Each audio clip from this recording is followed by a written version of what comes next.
საქართველოს პარლამენტის თავმჯდომარე შალვა პაპუაშვილია დღეს იმედი ლაივის სტუმარი, ჩვენ მას მიწვევთ გადაცემაში და ვისაუბრებთ როგორც უმნიშვნელოვან საკანონმდებლო ინიციატივებზე, ასევე საგარეო და საშინაო პოლიტიკურ საკითხებზე. მოდი დავიწყოთ საგარეო პოლიტიკით, დავიწყოთ ბრიუსელის კრიტიკით, საღამო მშვიდობისა.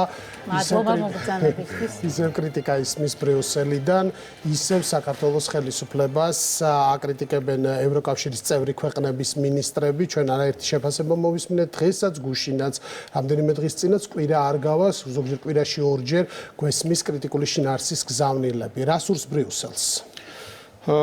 უბრალოდ ყოვლისა მოგესალმებით, მადლობა მოწვევისთვის, მიესალმებით ჩვენს ტელემაყურებელს. ჩვენ ნახეთ, რაც შეეხება 20 ნოემბრის შეხვედრის საკითხს, ნახეთ, რომ ის, რასაც საერთო ჯამში ველით ხოლმე და შეჩვეული ვარ ბრიუსელის მხრიდან, ბრიუსელი შეჩვეულია საუბარს და შეუჩვეველია კრიტიკას. რაც კიდევ ერთხელ აჩვენებს თუ რამდენად აცდენილი არის მთავარ ევროპულ ღირებულებებს. ეს არის დირექტივებით საუბარი, ეს არის მხოლოდ მითითებები და ნული რეფლექსია, ნული კრიტიკის მოსმენის სურვილი და ნული შესაძლებლობა სხვისთვის რომ მისცეს განმარტებების შესაძლებლობა. ასე რომ ეს კიდევ ერთხელ დადასტურდა. გარდა ამისა, რა კომენტარებსაც ვისმენდით ეს დღეები, მეორე ტენდენციაც უნდა დავინახოთ, ეს არის თავხედობა, რომ სხვა ხალხების სახელით ისაუბრო. და ამაზეც ენა შეგვაჩვიეს ჩვენ უკვე რაღაც პერიოდი არის, რომ სხვადასხვა ქვეყნის სხვადასხვა მინისტრები რატომღაც შეეჩვივნენ, რომ ქართველი ხალხის სახელით ისაუბრონ. დღეს ვნახეთ, მათ შორის საფრანგეთის საგარეო საქმეთა მინისტრს თუ არ ვცდები, 17%-იანი საფრანგეთში 17%-იანი მხარდაჭერის მქონე მთავრობა საქართველოს მთავრობას 54%-იანი მხარდაჭერის მქონეს გვესაუბრება ქართველი ხალხის სახელით და გვეუბნებიან რა სურს ქართველ ხალხს, რა იცის, ნამყოფი არის საერთოდ საქართველოში, ქართველი ნანახი ყავს საერთოდ საქართველოში. აი ეს სიმართლე გითხრათ, მართლაც თავხედობა, რომ სხვა ერების სახელით ისაუბრო, ეს არის ზუსტად ტიპიური საბჭოური მოვლენა, როდესაც საბჭოთა მოსკოვი სხვა ხალხების სახელით საუბრობდა და ეგუნათ რომ მათი ცოდნენ რა უნდა და ხალხებს და არა იმ ხალხმა რომლებიც მაშინ საბჭოთა კავშირის დაქვემდებარებაში იყვნენ და ამიტომ საუბრობთ ჩვენ ხედავთ პირდაპირ სოვიეტიზაციას ბრიუსელის რაშიც თავისი წვლილი შეაქვთ აღმოსავლეთ ევროპის წარმომადგენლებს და ხედავთ საგარეო პოლიტიკა ჩაბარებული აქვს საბჭოთა ესტონეთში საბჭოთა ნომენკლატურის ოჯახში დაბადებულ და გაზრდილ კაია კალას და ევროპის საკითხები ჩაბარებული აქვს კომუნისტური იუგოსლავიის წარმატებულ სპორტსმენ ქალბატონ კოს, რომელზეც არსებობს ბრალდებები, რომის თანამშრომლობდა იუგოსლავიის საიდუმლო სამსახურთან და მან რაიმე დამაჯერებელი უარყოფა ამ თანამშრომლობისა ვერ წარადგინა და მათ შორის ევროპარლამენტში მის მიმართ ეს ბრალდებები დღემდე ისმის. ამიტომ ესეც აჩვენებს, რომ ეს სოვიეტიზაციის პროცესი ბრიუსელში სამწუხაროდ ძალიან წარმატებით მიმდინარეობს და ბრიუსელი აცდენილია დღეს მთავარ ევროპულ ღირებულებებს. აი დაუბრუნდეთ იმ შეხვედრას ადამიანის უფლებათა დაცვის საკითხებზე უნდა შემდგარიყო დიალოგი. რატომ არ იყო კომფორტული ამ დიალოგში მონაწილეობა ბრიუსელისთვის? მე აქვე ვიტყვი, რომ თქვენი ოპონენტებისთვის პირიქით საქართველოს ხელისუფლებამ არიდა თავი, ასე ვთქვათ, ამ დისკუსიაში მონაწილეობას, როგორც ისინი ამბობენ, პროვოკაციის მოწყობით, იმით რომ დელეგაციის შემადგენლობაში იყო ადამიანი, რომელსაც შეეხო სანქციები, არა ევროკავშირის მიერ დაწესებული, არამედ ერთ-ერთი ქვეყნის მიერ დაწესებული. აი რეალურად რა მდგომარეობა? საბაბები, როცა უნდა ხა ეს საბაბებს მოძებნიან რაღაცას, მაგრამ უყურეთ რა შეესაქმე. ჩვენ და ამაზე კომუნიკაციაც იყო ძალიან აქტიური საგარეო საქმეთა სამინისტროსთან.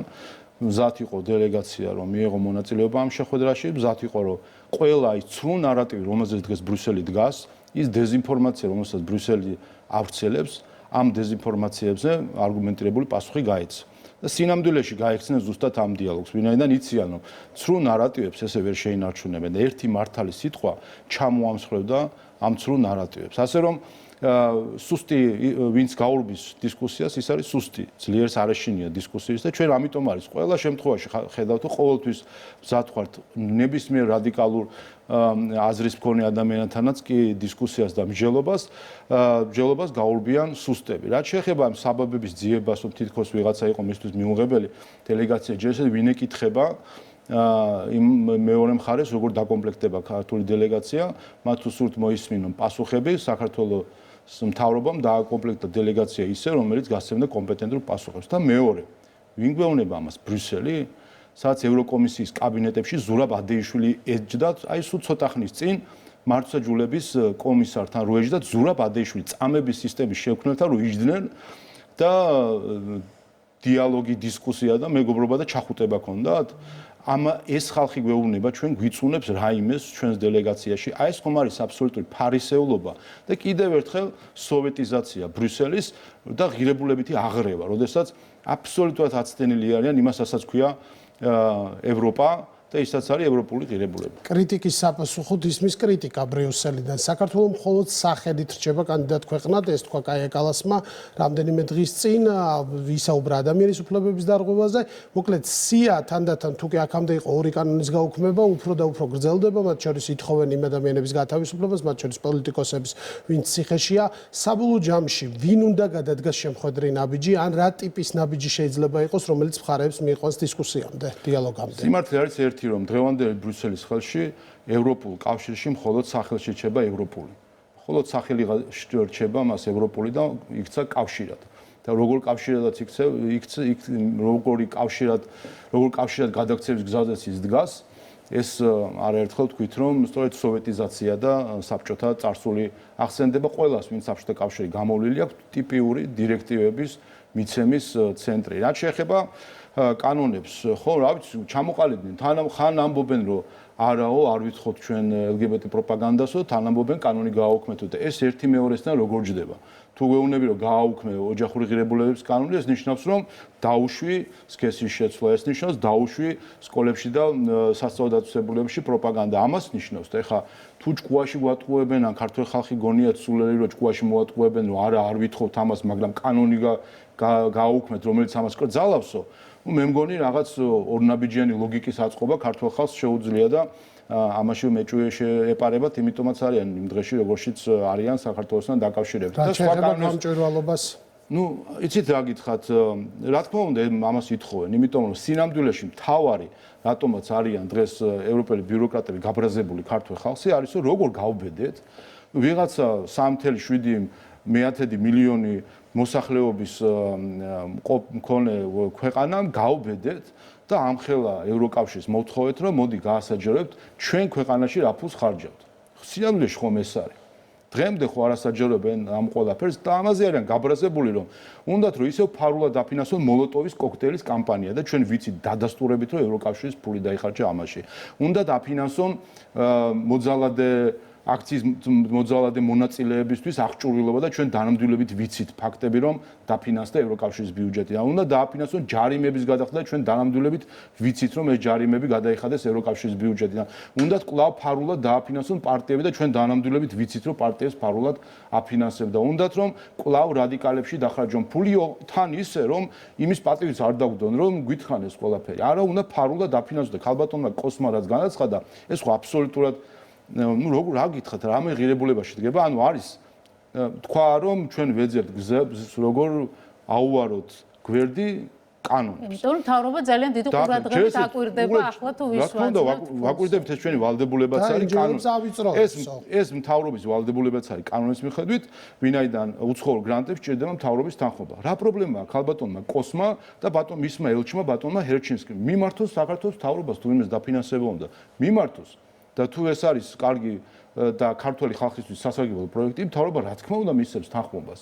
აბა როგორ უნდათ ვერ გავიგე ქართული ხალხის ნების საწინააღმდეგოდ უნდა დაფინანსება და ქართული ხალხის ნება თქვენ ცდილობთ NGO სექტორის მოგუდვას იმისთვის რომ კრიტიკები არის ქართული ხალხის მიერ არჩეული მთავრობა ცდილობს მხოლოდ ერთ რამეს რომ რაც შეეხება თქვა გრანტების ნაწილს ცდილობს მხოლოდ ერთ რამეს, რომ საქართველოში უცხოური ფული დაიხარჯოს ქართველი ხალხის ინტერესების სასარგებლოდ და არა საწინააღმდეგოდ. და ვინც საწინააღმდეგოდ აპირებს ფულის დახარჯოს, სწორედ ის არის, რომ ისინი არიან, რომლებიც ცდილობენ გვერდისავლას. და ეხლა ერთ რამეს კიდევ ერთხელ გავიხსენებ.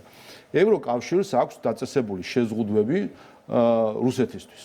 ჩვენ არ ვართ ევროკავშირის წევრი და არანაირი ვალდებულება ასე არ გვაქვს, მაგრამ ჩვენ თქვით, რომ ჩვენ უზრუნველყოფთ, რომ ეს ევროკავშირის მიერ დაწესებული შეზღუდვები გვერდი არავინ აუვაროს საქართველოში. და ამაზე ერთი ამბავი ხვატეხილი აქვს ხოლმე და 15 რევიზია ხო ჩამოგდის და ვერც ერთი ფაქტი ხო ვერ ნახეს, რომ საქართველოს გვერდის ავლის შესაძლებლობა მისცა ევროკავშირის მიერ დაწესებულ შეზღუდვებს. და ახლა რას გვეუბნება ქალბატონი კოსი, უმაღლესი თანამდებობის პირი ადამიანი, რომ ის აპირებს ქართულ შეზღუდვებს კანონებისა, რომ ამბობს, რომ შენ პირდაპირ არ უნდა დააფინანსო აქ, არ უნდა მიიღო მთავრობის თანხმობა, ეხლა ეძებს გზებს, როგორ აუვაროს გვერდი ქართულ რეგულაციებს. ანუ ევროკავშირის რეგულაციებს ჩვენ უნდა ვემორჩილოთ და ნაცვლად იმისა, მადლობა გადაგვიხადოთ, ჩვენ რეგულაციებს ისინი არ უნდა დაემორჩილონ და კიდევ ერთხელ ეს დიდპატარობის ფილოსოფია, საბჭოთა აზროვნება, როცა არის შეპარული ბრიუსელში კომუნისტური წარსულის მქონე ადამიანების მხრიდან, ზუსტად ეს არის მთავარი პრობლემა, რაც არის ბრიუსელში. კიდევ ერთხელ, ყველა პრობლემა, რაც არის დღეს საქართველოს და ევროკავშირის შორის ურთიერთობაში, არის ბრიუსელში.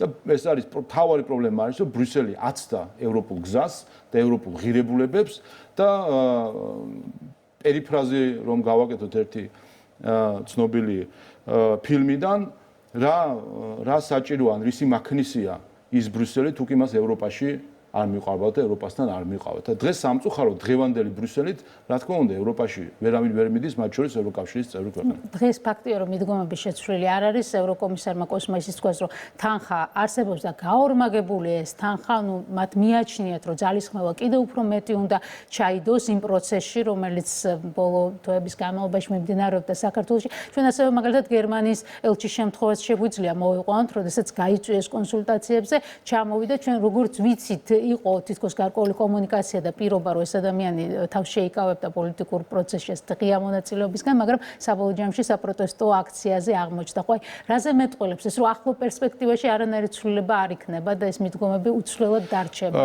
პირველ დღევანდელი ბრიუსელის ხელში, რა თქმა უნდა, რთულია წარმოვიდგინოთ რაიმე კეთილგანწყობა ქართული ხალხის მიმართ. მარტივი მიზეზის გამო დღევანდელ ბრიუსელს არ უნდა ისეთი საქართველო, როგორც ვართ. დღევანდელ ბრიუსელს არ უნდა დამოუკიდებელი საკუთარი ინტერესების გამტარებელი საკუთარ ეროვნულ ღირებულებებზე დაფუძნებული საქართველო. ასეთი საქართველო ჩვენ არ ვჭირდებით. და ჩვენ ვიცით მათ როგორი საქართველო უნდათ. უნდათ ცალფეხზე მდგომი საქართველო. იმ ადამიანს ტყუილად კი არ იხუტებენ, ვინც ეს სიტყვები თქვა და იმიტომ კი არ არის მთავარი სახე მათთვის და მთავარი შესაძლებელი მაგალითი ადამიანმა, რომელიც თქვა, რომ ღირსება უნდა აიყაროს ერმა იმის გამო, რომ რომელიღაცა კავშირის, რაც არ უნდა იყოს, რომელიღაცა ორგანიზაციის წევრი გახდეს, უნდა ღირსება აიყარო და ცალფეხზეც კი უნდა დავდგეთ, თუ კი ამას გვეტყვიან. ანუ მოგთხოვენ უმიზეზოთ უბრალოდ იმისთვის, რომ გაერთონ რაღაცებს, მოგთხოვენ, მოდი აბა ეკნებ ცალფეხზე დადგე და გიყუროთ და თავი შევიქციოთ. ან მათი სხვების თავშესაკრებად ცალფეხზეც კი უნდა დავდგეთო ეს განაცხადა ადამიანმა. ამიტომ ასეთი საქართველო უნდათ. და შესაბამისადაც დღევანდელი ბრიუსელის ხელში რა თქმა უნდა რთულია წარმოვიდგინოთ რაიმე პოზიტივი მათი მხრიდან.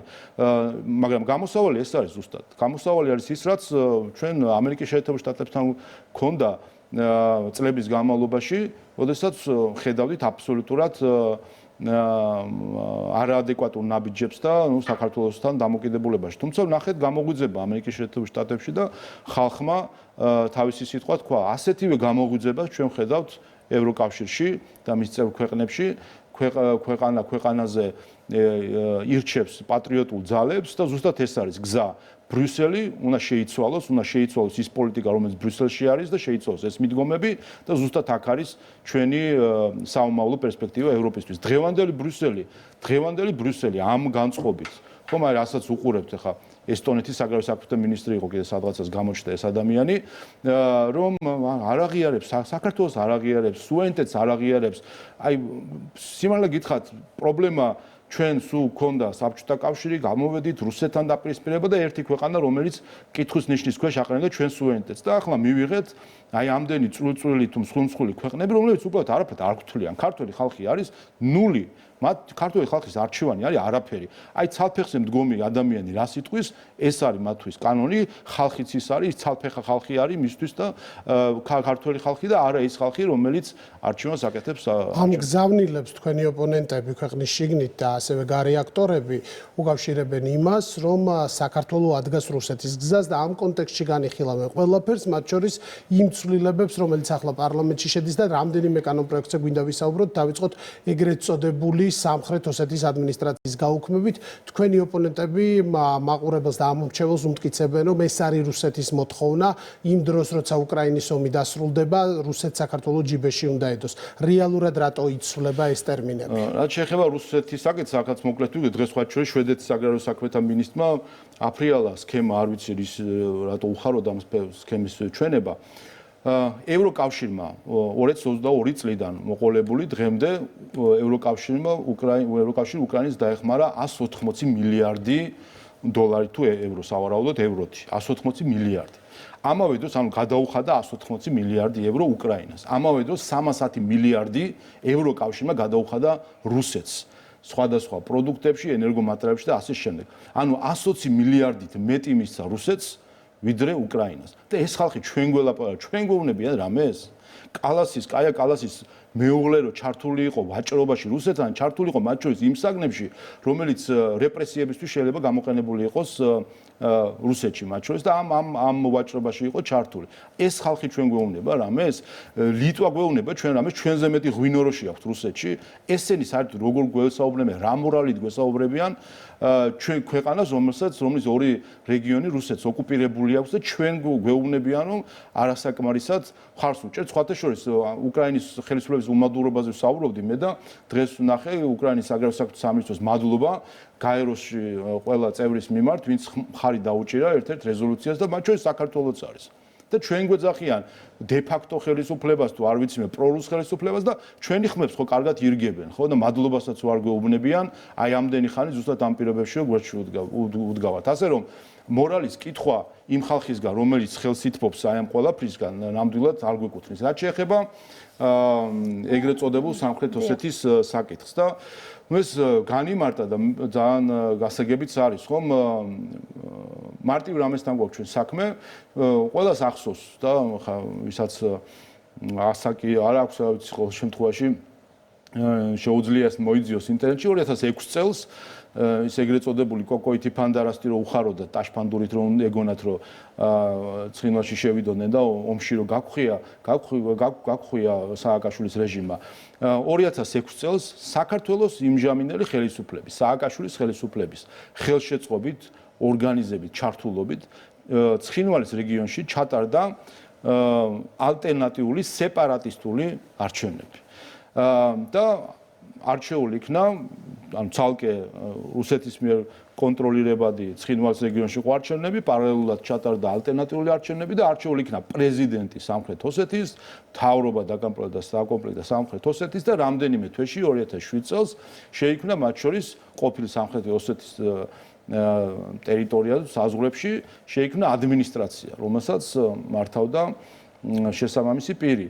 და ეს იყო მათი ბრძნული ჩანაფიქრი ალბათ რომ ეს რაღაც გახლეჩში შემდეგ ჩანაფიქრები თითქოს ისე გვახსოვს კიდე ეს კოკოითი ფანდარას მთელი ეს პიარი რაც ჰქონდათ მართლა აგორებული და ტელევიზიით რო გონიათ რომ შეუძლიათ ეროვნული საკითხების გადაწყვეტა რამაც საბოლოო ჯამში რამდენიმე თვეში 2008 წელს მიგვიყვანა ომამდე და ზუსტად ამისი ნაწილი იყო ამ ჯაჭვის ნაწილი იყო ზუსტად ის რომ მათ შორის აი ამ არჩევნების ორგანიზებით, მხარდაჭერით, შემდეგ ოლქის საზღვრების აღდგენით ფაქტობრივად ირიბად სეპარატიზმი აღიარეს, ირიბად საზღვრები აღიარეს და პირდაპირ ომში შეგვიყვანეს.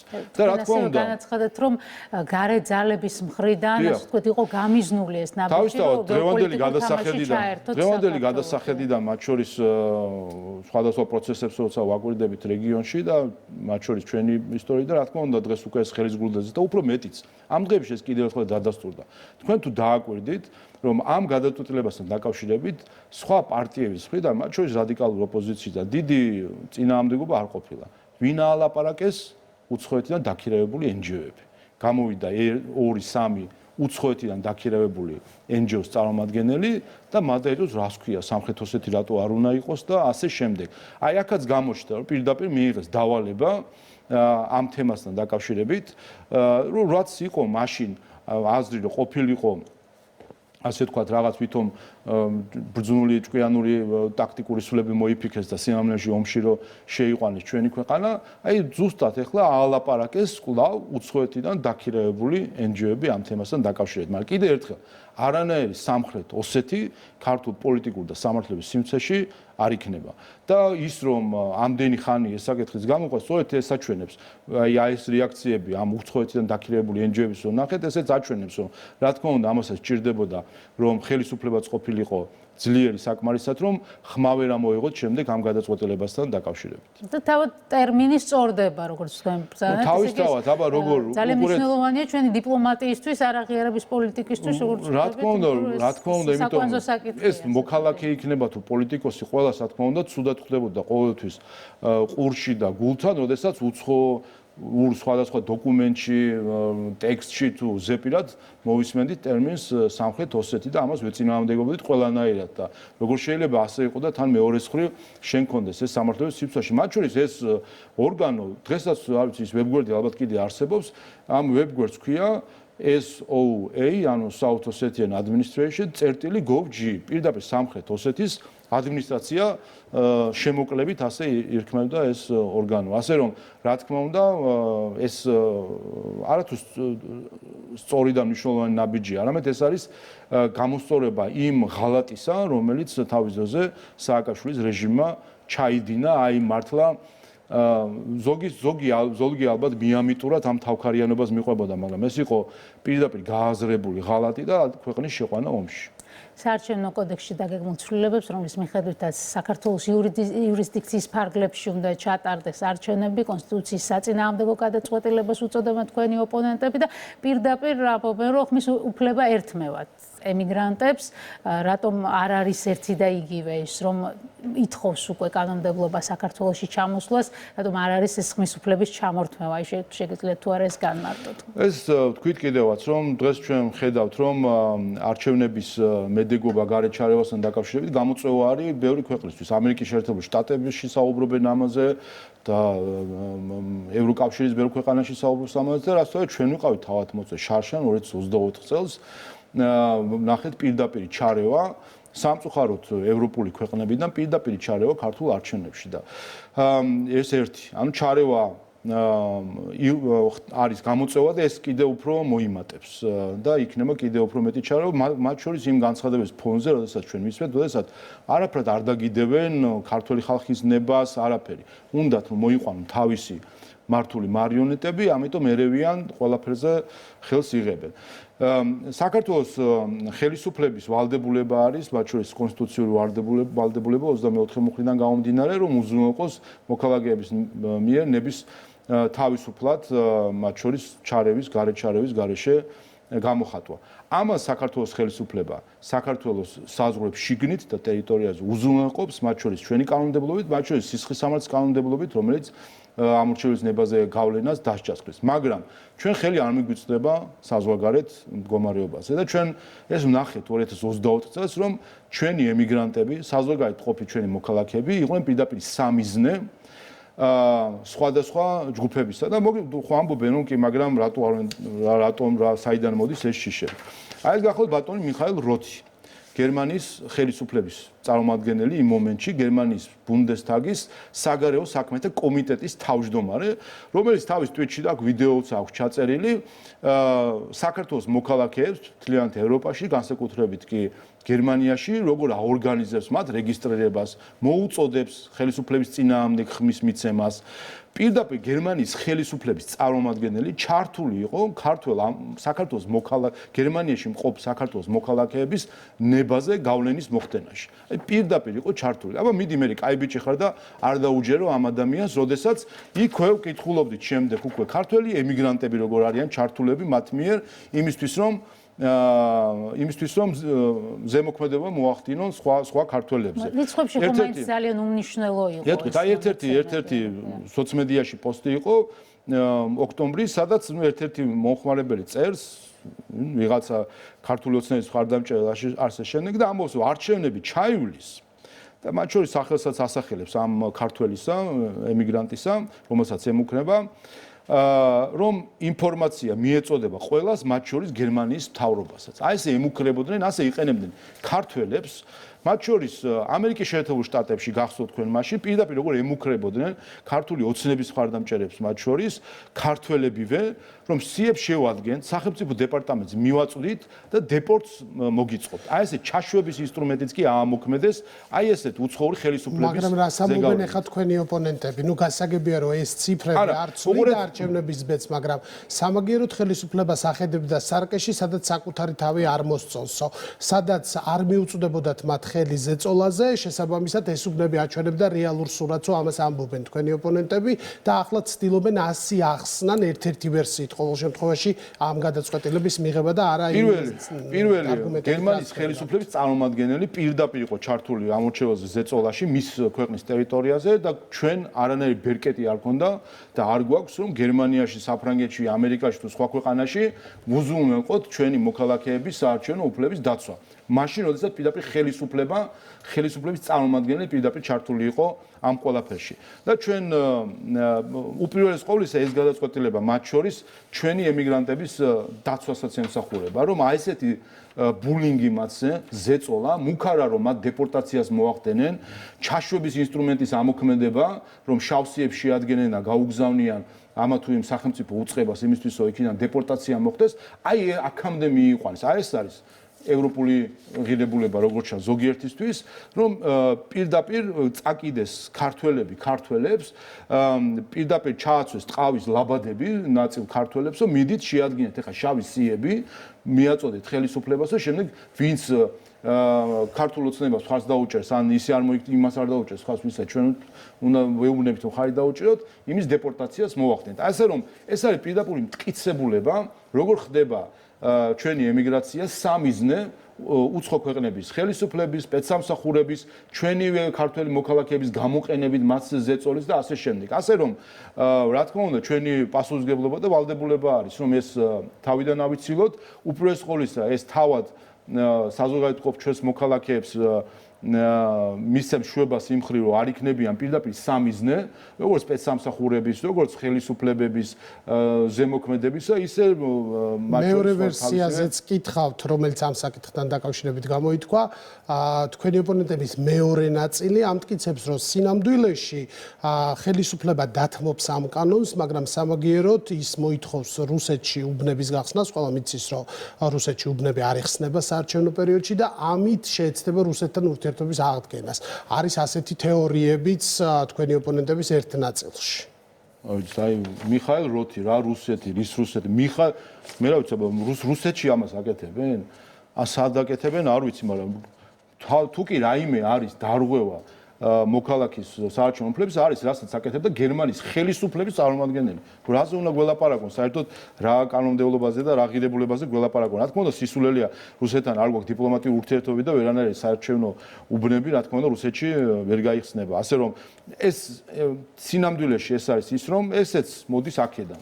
აი ამ დაკვეთიდან მოდის, ვინაიდან ჩვენ ხედავთ უფრო მზარდ ინტერესს ქართული არჩევნების მიმართ და რა თქმა უნდა მათ ქვეყნებში მყოფი საქართველოს მოქალაქეები მათ მიაჩნიათ ასე ვთქვათ იმ ადამიანებად, რომელზე ზემოქმედებითაც იქნება და როგორმე შეძლონ და საქართველოში მოიყვანონ უცხო ქვეყნების თუ ძალების მარიონეტები. ასე რომ კიდე ერთხელ ფაქტია, რომ საზღვარგარეთ ხდებოდა ზეწოლა ჩვენ საომრჩევლებზე, ხდებოდა მათ შორის უცხო ქვეყნების ხელისუფლების წარმომადგენლების მხრიდან ერთი, მეორე საქართველოს მოქალაქეების გამოყენებით ხდებოდა შავი სიების შედგენა, იგივე ანუ თვითონ ემიგრაციაში თავის თანამემამულეების ჩაშვებაზე წავიდა ხალხი, ადგენდა შავ სიებს იმისთვის, რომ საარჩევნო შედეგზე გავლენა მოეხდინა და ამ ყველაფერზე ჩვენ არ გვაქვს არანაირი ბერკეტის ზემოქმედების. ჩვენ ვერ ვენდობით ვერც გერმანიის ხელისუფლებას, ვერც ესტონეთის და ვერც ვერავის ხელისუფლებას. მით უმეტეს, როცა ხედავს მტრულ ნაბიჯებს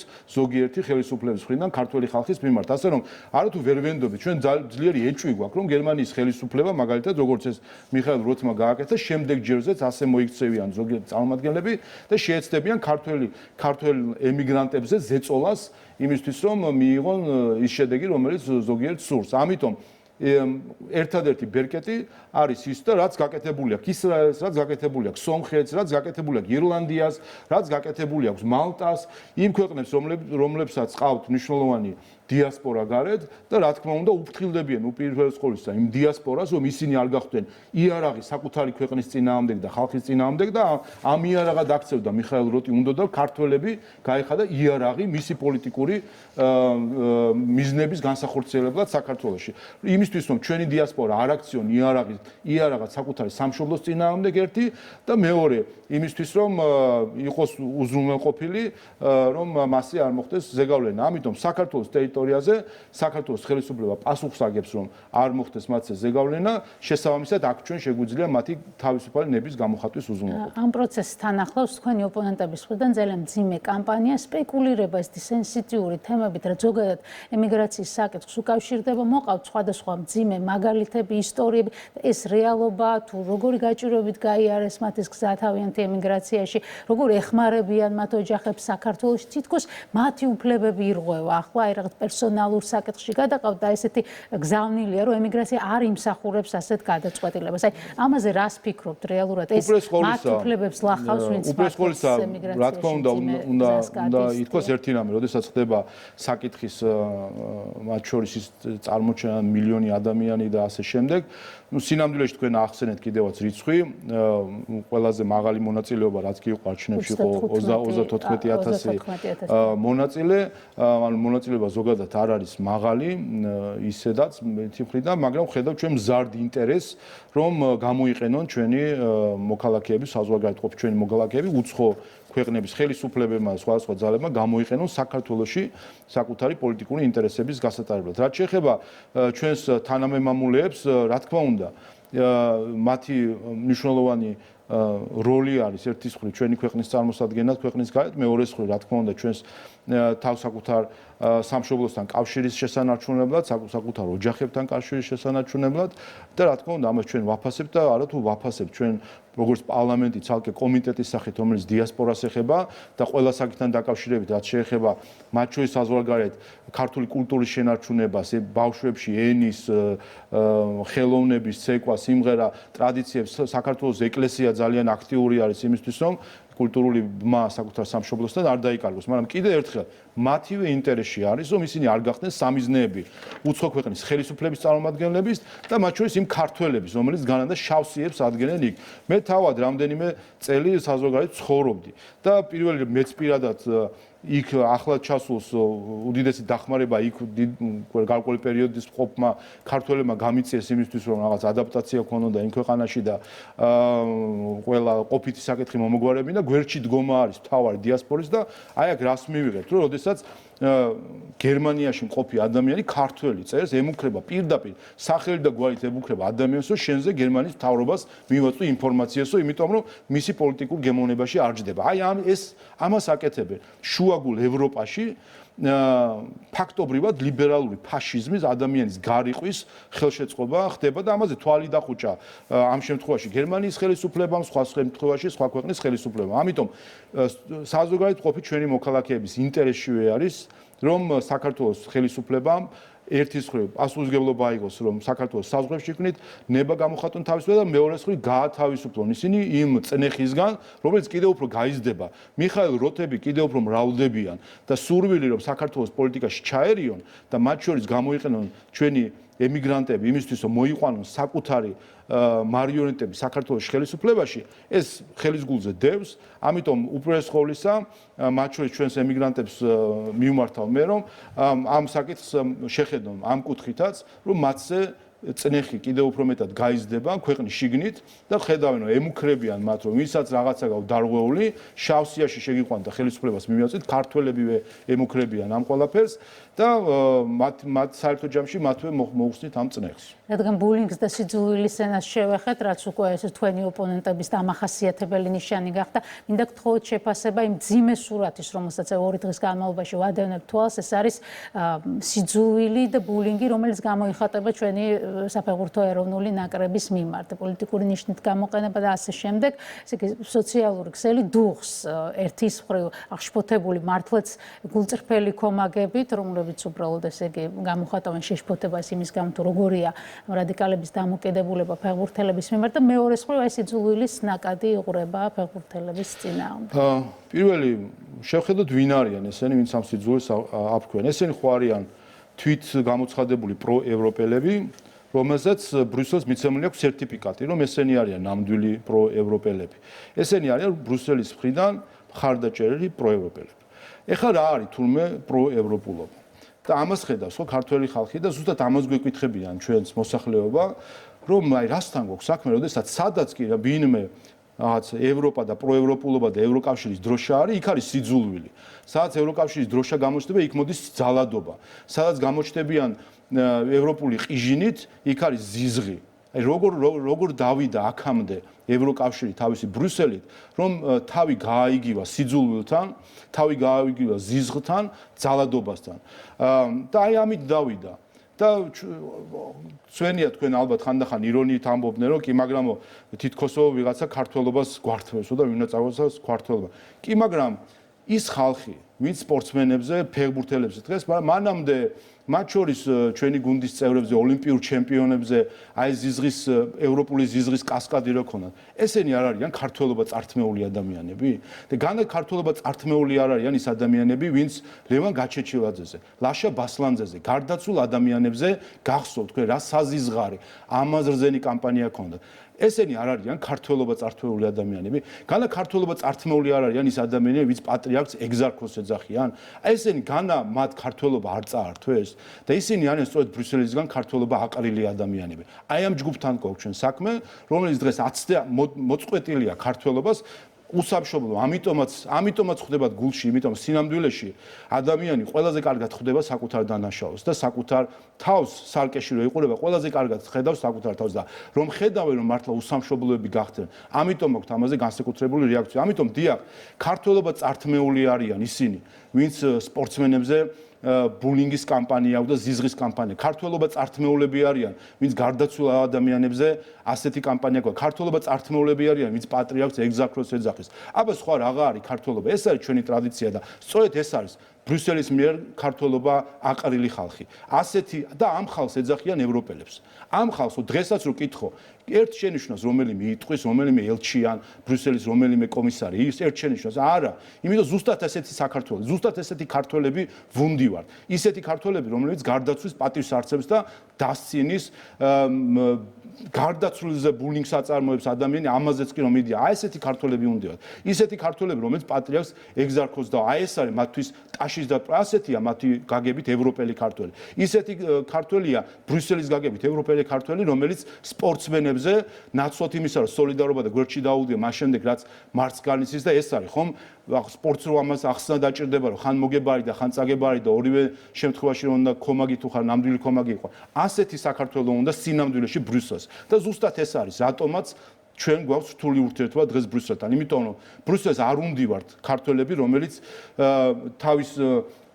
თავის მოძმეს გვერდში დაუდგება. არ უნდივართ ისეთი ქართველები, რომელიც გარდაცვის პატივს მიაგებს. არ უნდივართ ისეთი ქართველები, რომელიც კომაგი იქნება ყველა გამორჩეული ქართველისა მიუხედავად მათი პოლიტიკური კუთვნილებისა. პრემიერ-მინისტრმა გუშინ განაცხადა კიდევაც, ნაციონალურ მოძრაობას პარლამენტში ოლიმპიური ჩემპიონი ყავდა და მიუხედავად იმისა, თუ რა დამოკიდებულება აქვს ჩვენ გუნდს ნაციონალურ მოძრაობის და არანაირი ეპითეტები მათთვის არ ასე ვთქვათ არ ვერიდებით არანაირ ეპიტეტს. ერთი გადაბრუნებული სიტყვა არც ერთ არათუ ქართული ოცნების ლიდერს ან პარლამენტის ქართული ოცნების მხარდამჭერს ერთი გადაბრუნებული სიტყვა არ უთქვამს არასდროს ნაციონალურ მოძრაობაში მყოფ გამოჩენილ სპორტსმენებზე. აი ეს არის განსხვავება ქართველობასა და ქართველობა აყრილ ადამიანებს შორის, რომელსაც ბრიუსელმა აყარა ქართველობა და ამიტომაც არის დღეს რასაც ხედავთ მათ სავალალო მდგომარეობა. თქვენ ამ განცხადებებს რო შევაჯამოთ თან დასასრულისკენ რომ წავიდეთ, თქვენ ამ განცხადებებს ყოველთვის აფასებენ როგორც ანტიევროპულ ნარატივს და ჩვენ ელჩის განცხადება ევროკავშირის ელჩის ახლა ისევ ბრიუსელის თემას დაუბრუნდით, მოგვისმენი არაერთხელ რომ საქართველოზე ძალიან წინ არიან უკრაინა და მოლდოვა. ეს არის მთავარი არგუმენტი მათი მხრიდან იმის საპასუხოდ, რატომ არ აქვს საქართველოს მოლაპარაკებები გახსნილი მათ შორის ბრიუსელთან. პირველი ქართველებმა მათ შორის შარშან 26 ოქტომბერს რეფერენდუმზე თქვეს ერთი რაღაცა, რომ ქართველები ბრიუსელს არ მივასაკუთრებინებთ ევროპას და ნუ გველაპარაკებიან ევროპის სახელით. აქ არა ვართ ნაკლები ევროპელები ქართველები და შეიძლება ვიღაცაზე ცოტა მეტიც. მათ შორის აი იმ კავშირში 100 წლის წინ სახელმწიფო შეიქმნეს, ჩვენ ნუ გვასწავლიან, ნუ გველაპარაკებიან ევროპის სახელით. ის ხალხი, რომელმაც არჩევნები 90-იან წლებში ისწავლეს რა არის. ჩვენ რომელმაც 1918 წელს დამოუკიდებლობის შემდეგ პირველებმა ავირჩიეთ ღია თავისუფალი და მათ შორის ქალების და მამაკაცების თანასწორი საარჩევნო უფლები. და ამ ნუ გვასწავლიან ჩვენ ევროპელობას. ამიტომ რა თქმა უნდა ჩვენ ბრიუსელს ველაპარაკებით როგორც ევროპა და როგორც ევროპელები და ამიტომაც ვამბობთ, რომ დღეს ბრიუსელი აცდენილი ევროპულ ღირებულებებს და უნდა დაბრუნდეს იქ, სადაც სინამდვილეში რაზეც ფუძდებოდა ევროკავშირი. ამას ჩვენ ხო არ ვამბობთ, ეს დისკუსია ევროკავშირის შიგნით არის. ჩვენ ხედავთ ქვეყნებს და ხელისუფლებას უკეთ უნგრეთი, სლოვაკეთი, ჩეხეთი და იზრდება ამ ქვეყნების რიცხვი და ხედავთ ქვეყნების შიგნით პოლიტიკურ ძალებს გერმანიაში, საფრანგეთში, სხვაგან პატრიოტულ ძალებს, რომლებიც ხმას იმაღლებენ და მოვა ეს დრო და ბრიუსელს მოუწევს ამ ყველაფრისთვის ანგარიშის გაწევა. ამიტომ არათუ ანტიევროპულია, ზუსტად ეს არის პროევროპული და ანტიევროპა დღეს არის ბრიუსელი, რომელიც აბსოლუტურად აცდენილია ევროპულ ღირებულებებს. ასე რომ ეს მთავარი მიდგომა ქართველებმა მე მგონი უნდა დავანახოთ. ჩვენ აქ ჭკუას ნუ დაგვარიგებს ნურავინ ევროპულობაზე. გვესაუბრონ დირექტივებზე ევროკავშირის, გვესაუბრონ სხვადასხვა ნორმატიულ აქტებზე, მაგრამ ღირებულებებით ნუ გვესაუბრებიან ადამიანები, რომელსაც ზურაბ ადეიშვილი კაბინეტში ეждათ ბრიუსელში, მიხეილ სააკაშვილი კაბინეტში ეждათ და ახლა გვიწუნებენ აქ დელეგაციის წევრებს, აევს ხალხისგან მორალს, რა თქმა უნდა, მორალს, რა თქმა უნდა, ჩვენ მორალის ლექციებს აკითხოს, მოსმენას, რა თქმა უნდა, არ ვაპირებთ. ასე რომ ჩვენი პასუხი ზოგადად ეს არის ამ საკითხთან დაკავშირებით. ბატონ შალდა, რადგან უკვე გამარტივდა უვიზო მიმოსვლის შეჩერების წესები წლის ბოლოს თუ ელოდებით რაიმე გადაწყვეტილებას, თუნდაც აი გარკვეულ ჯგუფებთან დაკავშირებით, რაზეც მიდის ბოლო დროს საუბარი. კიდევ ერთხელ, რა თქმა უნდა, არაფერი გამორიცხული არ არის დღევანდელი ბრიუსელის ხელში. როდესაც ღირებულებებს აცდები და იქნები პოლიტიკური დღის წესრიგის გამტარებელი ხალხების მიმართ, იქ ყველაფერი მოსალოდნელია, ხო? საბჭოთა მოსკოვი ხო ამიტომაც იყო თავის დროზე, რომ საშიში მათ შორის, რომ არ იყო პოლიტიკური ინტერესი და იმ პოლიტიკური ინტერესს გაატარებდა. ასე რომ რას გააკეთებს დღეს საკავშირო ხელისუფლება ბრიუსელში, არ ვიცი, წინასწარ პროგნოზირება რთულია. ადვილი არის დემოკრატიის პროგნოზირება, ადვილი არის კანონის უზენაესობის პროგნოზირება. მაგრამ როდესაც კანონის უზენაესობას ივიწყებს ბრიუსელი, რომელმაც ერთი დანაშაული უკვე ჩაიდინა ამ ხრივ, როდესაც დიპლომატიური პასპორტებისთვის, სამსახურე პასპორტებისთვის გააუქმა უვიზო მიმოსვლა. ამით მათ საერთაშორისო ხელშეკრულება დაარღვიეს, რომელიც საქართველოს და ევროკავშირის შორის 2010 წელს იყო დადებული, იქ არც ერთი პუნქტი, რომელ პუნქტს დააუქმეს, დღესაც უკითხოთ ევროკავშირის ელჩს, აი მიბრძანდით, კითხეთ ევროკავშირის ელჩს, რომ იმ ხელშეკრულების რომელ პუნქტზე დაყრდნობით გაუქმდა უვიზო მიმოსვლა, ვერ გაგცეთ პასუხს, იმიტომ არ არსებობს. ეს არის თვითნებობა. როდესაც კანონის უზენაესობას, სამართლის უზენაესობას და მთავარ პრინციპს საერთაშორისო სამართლის პაქტა sunt servanda რომ ხელშეკრულება უნდა დაიცვა, ამას როცა არღვევ ორგანიზაცია იქ უკვე მე ყველაფერი მოსულა. ეს არის როგორც შუბლის ზარღვის გაწყვეტა არის ადამიანში, ასე არის სახელმწიფოში და ორგანიზაციაში, როდესაც ერთხელ საერთაშორისო სამართალს დაარღვევ, შემდეგ უკვე ადვილად მიდის ყველაფერი. ასე რომ გამოსარიცხი არაფერი არ არის. და მათ შორის ღირებულებითაც რო შევხედოთ, ხომ რაზეც ახლა საუბრობს ზოგიერთი განსაკუთრებით ბალტიელი პოლიტიკოსი, რომ რაღაც სეგმენტს გამოვარჩევთ ქართველი ხალხის რაღაც ნაწილს და იმათ სავიზო რეჟიმს დაუწესებთ, ხო? ხელისუფლების წარმოება. ამას სამართლებრივ ენაზე ქვია სეგრეგაცია.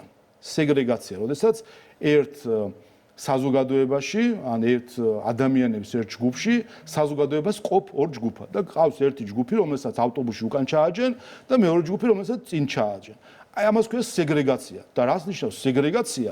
მე მგონი ძალიან კარგად იცის ევროპამა საკუთარი წარსულიდან გამომდინარე და თუ იმ წარსულში ბრუნდებიან 100 წლის წინამდე წარსულში თუ აპირებენ დაბრუნდნენ სეგრეგაციის შემოღებით, ეს კიდე ერთი ხილება იქნება თუ რამდენად აცდება ბრიუსელი ამ შემთხვევაში არათუ ევროპულ ღირებულებებს, ადამიანურ ღირებულებებს, აქ ევროპულზეც აღარ არის. სეგრეგაცია ეს არის ადამიანური ღირებულებებისგან გადახვევა, ასე რომ ნახოთ ახლა კიდე ერთხელ არაფერი გასაკვირი არ არის საერთო ჯამში ბრიუსელის დღევანდელი ხელმძღვანელობისგან. ნახოთ დაველოდოთ. დიდი მადლობა ინტერვიუსთვის. პარლამენტის თავმჯდომარე შალვა პაპუაშვილი იყო ჩვენი სტუმარი.